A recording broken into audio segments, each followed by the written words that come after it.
Духовой оркестр правительства Республики Тыва выступил в парке «Патриот» на международном фестивале Валерия Халилова. Необычный концерт на льду увидела Ксения Егорова.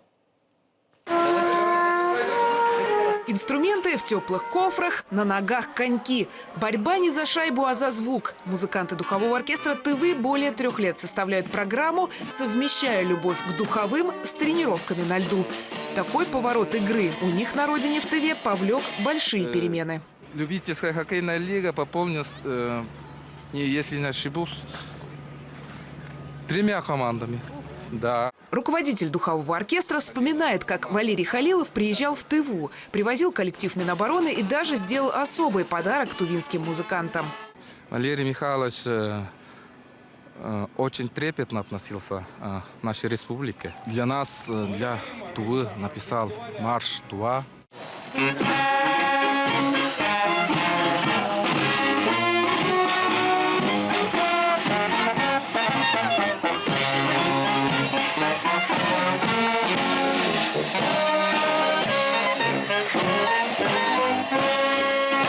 Специально для фестиваля музыканты духового оркестра выучили военные мелодии. «Священная война», «Прощание славянки» звучат у главного храма Вооруженных сил России.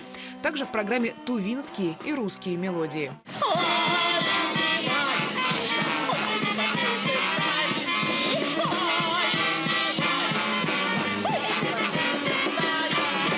Совсем другой характер валенки. Вы сами знаете, это вот такая вот валенки.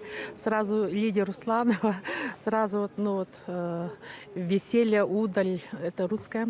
А торок это вот раздоль, широта, вот это, природа наша. Оркестр, аналогов которому нет в мире, так говорят о себе музыканты, и продолжают расширять свой репертуар. Но пока демонстрируют свои музыкальные традиции на льду.